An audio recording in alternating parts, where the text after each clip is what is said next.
तो उत्तर प्रदेश विधानसभा चुनाव की आहट सियासी हलकों में भी दिखाई देने लगी है। दिग्गजों की बयानबाजी तेज हो चुकी है। वोट के लिए जुबानी जंग भी छिड़ गई है। असदुद्दीन ओवैसी का सीएम योगी को चैलेंज उसी रणनीति का हिस्सा है।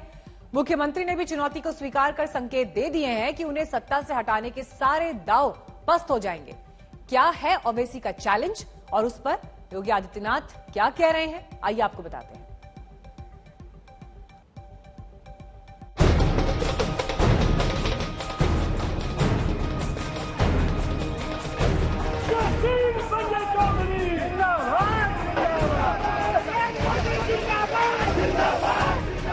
दोबारा योगी को उत्तर प्रदेश का मुख्यमंत्री नहीं बनने देंगे, नहीं बनने देंगे। उन्हें एक समुदाय विशेष का विशेष समर्थन प्राप्त है, लेकिन वह यूपी के अंदर बीजेपी को चैलेंज नहीं कर सकते।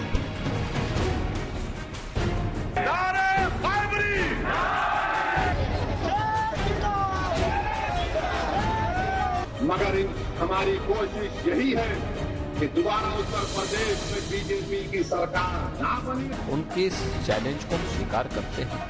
उन्होंने कहा नहीं आने देंगे तो बीजेपी इस बात को कहेगी कि बीजेपी 2022 में आकर के रहेगी। सियासत में हर बयान की अपनी अहमियत है, अपने मायने हैं। क्योंकि बयान से बोला जाता है विरोधियों पर हमला, ध्वस्त किए जाते हैं जीत के मंसूबे और जनता के दिलो दिमाग पर छाकर तय होता है विजय का रास्ता। यही वजह है कि उत्तर प्रदेश में चुनाव से पहले दिग्गज अपने राजनीतिक सुर को बुलंद कर चुनावी शंखनाद कर रहे हैं। और ऐसे माहौल के बीच जब ओवैसी ने उत्तर प्रदेश के सीएम योगी आदित्यनाथ को सीधी चुनौती दे डाली तो इस बयान की गूंज बहुत दूर तक सुनाई दी। दोबारा योगी को उत्तर प्रदेश का मुख्यमंत्री नहीं बनने देंगे, नहीं बनने देंगे। अगर हमारे हौसले बुलंद रहेंगे, मेहनत करेंगे तो सब कुछ होगा इंशाअल्लाह ताला। मगर हमारी कोशिश यही है कि दोबारा उत्तर प्रदेश में बीजेपी की सरकार ना बने। विरोधियों के हमले तो बहुत हुए, तमाम सवालों पर सरकार की घेराबंदी भी हुई, लेकिन चुनावी दंगल में योगी आदित्यनाथ को ऐसी चुनौती अब तक किसी ने भी नहीं दी थी। योगी आदित्यनाथ चाहते तो ओवैसी को जवाब पहले भी दे सकते थे, लेकिन वो चुप रहे और इंतजार जिला पंचायत चुनाव के उन नतीजों का किया जिसने दिखा दिया कि हवाई बयानबाजी के बजाय उत्तर प्रदेश की जमीनी हकीकत है क्या। देखिए, ओवैसी जी बड़े नेता हैं, देश के अंदर प्रचार करते हैं, उन्हें एक समुदाय विशेष का विशेष समर्थन प्राप्त है, लेकिन वह यूपी के अंदर बीजेपी को चैलेंज नहीं कर सकते। बीजेपी अपने मुद्दों पर, अपने मूल्यों और आदर्शों पर, अपने संकल्पों के साथ इस चुनावी मैदान में आएगी और उनके इस चैलेंज को हम स्वीकार करते हैं। उन्होंने कहा नहीं आने देंगे तो बीजेपी इस बात को कहेगी कि बीजेपी 2022 में आकर के रहेगी। हर हाल में भारतीय जनता पार्टी की ही सरकार यूपी में बनेगी, इसमें कोई संदेह किसी को नहीं होना चाहिए। उत्तर प्रदेश में 75 जिला पंचायतों में से 67 पर बीजेपी की जीत हुई है।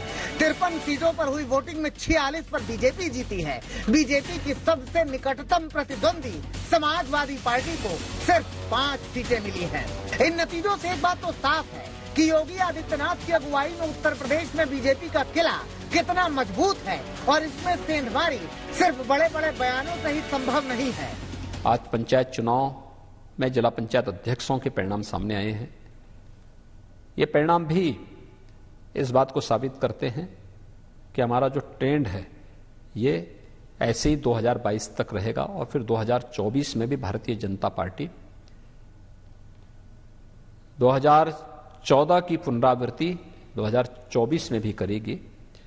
यही ट्रेंड, क्योंकि जनता का एक विश्वास, जो कहा सो करके दिखाया, ये भारतीय जनता पार्टी की पहचान है। ये पहला मौका नहीं है जब योगी आदित्यनाथ ने ओवैसी को अपना दमखम दिखाया है।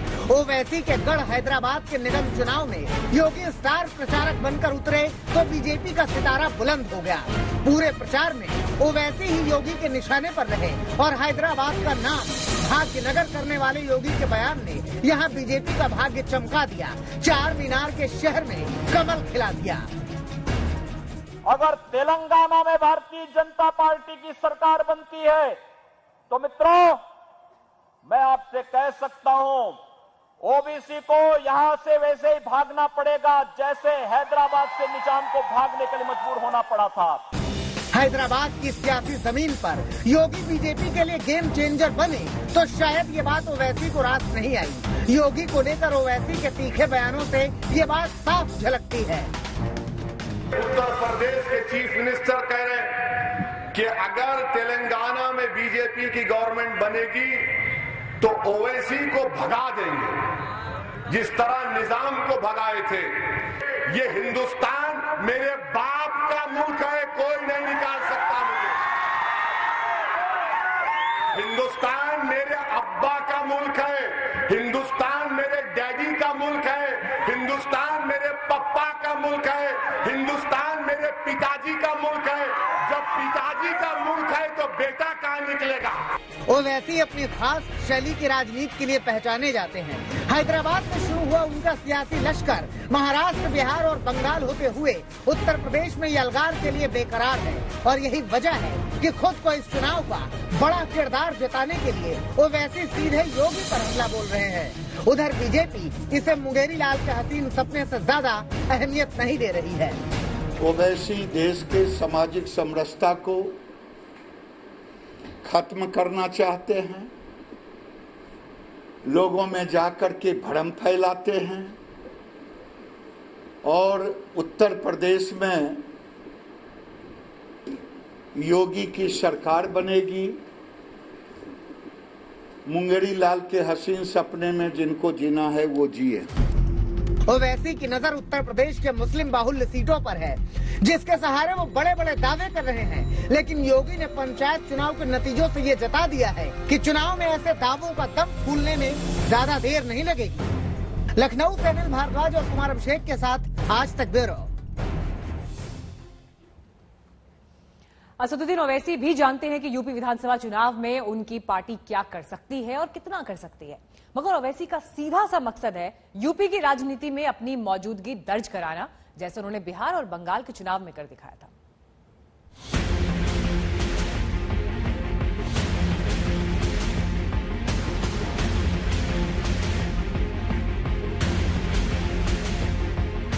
तुष्टीकरण, ध्रुवीकरण और भगवाकरण, इन तीन शब्दों के इर्द गिर्द बुना जा रहा है यूपी की चुनावी सियासत का सारा ताना बाना, जिसके एक छोर पर हैं सूबे के सीएम योगी आदित्यनाथ और एसपी बीएसपी कांग्रेस जैसी पार्टियों को दूसरे छोर पर बताकर बीजेपी हमला बोल रही है। लेकिन अब सत्ता के इन्हीं दो छोर के बीच केंद्र बनाने की कोशिश में हैं असदुद्दीन ओवैसी, जिन्होंने योगी आदित्यनाथ को सीधी चुनौती देकर यूपी की सियासत में खलबली मचा दी है। विरोधी इस बयान को ओवैसी के ध्रुवीकरण वाले प्लान का हिस्सा बता रहे हैं, तो बीजेपी इसे विपक्ष की तुष्टीकरण वाली नीति का नया चेहरा। उसके बाद ओवैसी साहब कह रहे हैं कि आदित्यनाथ को हम मुख्यमंत्री नहीं बनने देंगे। तो भारतीय जनता पार्टी को हराना हम सबका मकसद है। आदित्यनाथ को मुख्यमंत्री नहीं बनाने देंगे का मतलब कि आप चुनाव को पोलराइज करने की बात कर रहे हैं। आदित्यनाथ मुद्दा है या उत्तर प्रदेश में जो आदित्यनाथ की सरकार के द्वारा गुंडागर्दी की गई है वो मुद्दा है? आदित्यनाथ मुद्दा है या आदित्यनाथ की सरकार में जो बेरोजगारी बढ़ी है वो मुद्दा है? आदित्यनाथ मुद्दा है या आदित्यनाथ की सरकार में जो बिजली के दाम आसमान पे पहुंचे हैं वो मुद्दा है? अब तुष्टीकरण की राजनीति में ओबीसी, कांग्रेस और सपा रिकॉर्ड तोड़ रही है। ये सब मिलकर के भी लड़े तब भी भारतीय जनता पार्टी के सामने कोई टिक नहीं सकते।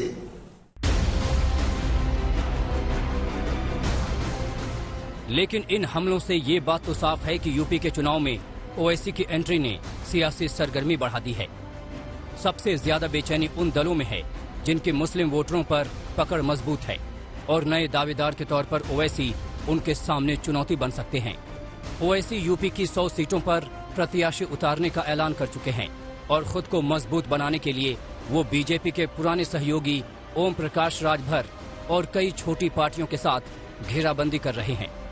यूपी में चुनाव को लेकर ओवैसी ने ऐसा दांव चला है कि खुद ओम प्रकाश राजभर भी उनके दावे को बढ़ा चढ़ाकर बता रहे हैं। भागीदारी संकल्प मोर्चा का स्पष्ट है कि चुनाव के बाद सरकार बनती है हम लोगों की, तो जब 22 में सरकार बनेगी तो चुनाव में 5 साल में 5 मुख्यमंत्री, एक मुसलमान 1 साल राजभर, 1 साल चौहान, 1 साल कुशवाहा, 1 साल पटेल, हम 5 साल में 5 मुख्यमंत्री और 1 साल में 4 डिप्टी सीएम, 5 साल में 5 सीएम और 20 डिप्टी सीएम देंगे। अब इसमें उनकी भी बात शामिल हो गई। हालांकि ओवैसी की चुनौती का एक पहलू और भी है। उन पर हमेशा ये आरोप लगते रहे हैं कि वो बीजेपी की बी टीम है। इसकी वजह है उनके उकसाने वाले बयान। कांग्रेस समेत बाकी विरोधी दलों का आरोप है कि वो ऐसे बयानों से वोटों की धार्मिक गोलबंदी करते हैं, जिससे आखिरकार बीजेपी को ही फायदा होता है। ओवैसी साहब का ये जो स्टेटमेंट है, ये योगी जी को मुख्यमंत्री बनाने का है, इसलिए कि 4.5 साल सरकार को गुजरने के बाद यूपी की आम जनता जो सरकार और सरकार के कामों से मायूस है, खास तौर से कोरोना में देख लीजिए यूपी की आवाम का क्या हाल हुआ है, और एक मैसेज जा रहा है यूपी के अंदर के इस मर्तबा योगी जी की सरकार नहीं आएगी, और मुकाबला नतीजा क्या निकलेगा ये तो वक्त ही बताएगा, लेकिन मुकाबला यूपी में योगी जी यानी भाजपा और समाजवादी का नजर आता है। पश्चिम बंगाल चुनाव के दौरान ओवैसी पर कुछ ऐसा ही हमला ममता बनर्जी ने भी बोला था। मुस्लिम वोटों में सेंधमारी का डर हुआ तो ममता ने ओवैसी पर बीजेपी से पैसे लेने का आरोप लगा दिया था। মাইনরিটিসদের ভোট ভাগ করবার জন্য আবার হায়দ্রাবাদের একটা পার্টিকে ধরে এনেছে। সেই পার্টিটা আবার এখানে কয়েক টাকা জোগাড় করে বিজেপি টাকা দেয় আর বিজেপির টাকায় ওরা এটা করে যায়। দেখেছেন আপনারা বিহারের ইলেকশনে প্রমাণিত হয়ে গেছে, অন্যান্য ইলেকশনে প্রমাণিত হয়েছে। जिसके बाद ओवैसी ने अपने ही अंदाज में ममता बनर्जी के इस हमले का जवाब दिया था। मुख्यमंत्री मगरबी बंगाल को कहना चाहूंगा कि दुनिया में कोई भी ऐसा आदमी नहीं है जो असदुद्दीन ओवैसी को दौलत की बुनियाद पर खरीद सके। ममता बनर्जी गुरूर और अहंकार का शिकार होकर इस तरह की वाहियात किस्म की बातें कर रही हैं। उनको अब तक अपनी जिंदगी में मीर जाफर और मीर सादिक से वास्ता पड़ा है, उनको अभी तक कोई सच्चे मुसलमान से वास्ता नहीं पड़ा है। अब ओवैसी अपने ऐसे ही अंदाज के साथ यूपी के सियासी समर में उतर चुके हैं और सीधे योगी आदित्यनाथ को निशाने पर ले रहे हैं। लेकिन योगी बार बार कह रहे हैं कि हमले कितने भी हो, 2022 में यूपी में फिर कमल खिलकर रहेगा। आज पंचायत चुनाव में जिला पंचायत अध्यक्षों के परिणाम सामने आए हैं। ये परिणाम भी इस बात को साबित करते हैं कि हमारा जो ट्रेंड है ये ऐसे ही 2022 तक रहेगा और फिर 2024 में भी भारतीय जनता पार्टी 2014 की पुनरावृत्ति 2024 में भी करेगी। जीत हार के इन दावों के बीच यूपी की चुनावी बयार ज्यों त्यों आगे बढ़ेगी। बयानबाजी और हमलों का दौर भी तेज होगा। ओवैसी के पहले बयान से ही इस बात के साफ संकेत मिल चुके हैं। अनिल भारद्वाज और कुमार अभिषेक के साथ आज तक ब्यूरो।